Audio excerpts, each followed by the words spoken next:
अति सरल उपाय आज आम प्रस्तुत करवा आंब कोरा आचार।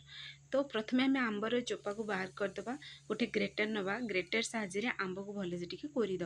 तो देखो यही प्रोसेस रे कोरीदेवे पुणी तार स्पेशल मसला बनईकी रेडी करदे ताकू मिक्सर ग्राइंडिंग करदे पुणी रसुण कंचा लंका को टिके खदरा पेस्ट प्रस्तुत करदे।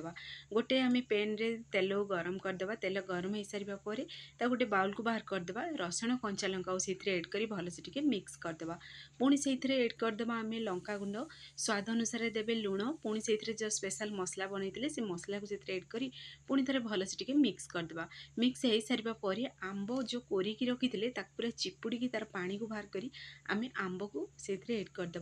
तो फाइनाली आमर आंब आचार रेसिपी बनिकी रेडी हो सारा। आपण मैंने खरारे सुखैकरी एमती पूरा गोटे वर्ष पर्यंत खाईपारे।